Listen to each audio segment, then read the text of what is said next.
We continue our reading of Lest We Forget, a daily devotional by author George R. Knight. Today's reading, May 30. Organized at last. And when they had appointed elders for them in every church, with prayer and fasting, they committed them to the Lord, in whom they believed. Acts 14:23. Although the concept of church structure that provides order across congregations is far from absent in the New Testament, it was not a favorite topic of many Adventists. But the time had come. In April 1861, the Sabbatarians established a committee that recommended the formation of district or state conferences to oversee church activities in their respective regions. Reactions were forceful, especially in the eastern states. James White reported in August that the brethren in Pennsylvania voted down organization, and the cause in Ohio has been dreadfully shaken.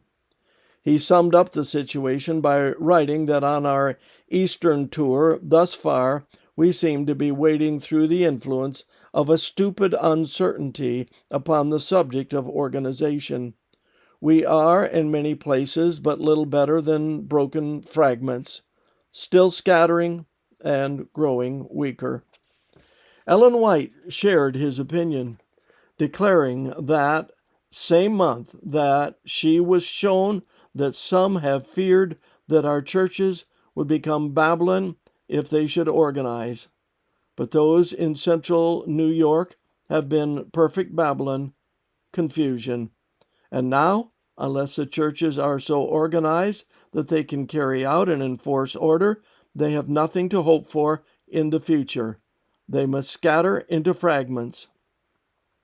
She deplored the lack of moral courage and the abundance of cowardly silence on the part of those ministers who believed in organization but had remained silent.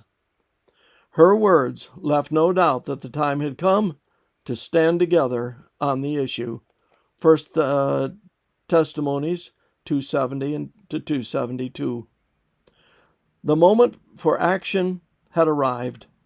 In the general meeting of the believers in October 1861, the first item of business was the proper manner of organizing churches, and one of the central contributions of the session was the recommendation to the churches in the state of Michigan that they unite under the name of the Michigan Conference of Seventh-day Adventists.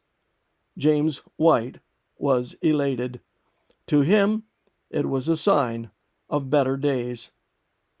The next year saw 7 more local conferences established. The devil likes nothing better than to sow confusion, and he can do that more successfully in an unorganized group. Unfortunately, the value of organization is not fully appreciated until it is gone. Thank you, Lord, for what you have given us. This concludes our reading today of Lest We Forget.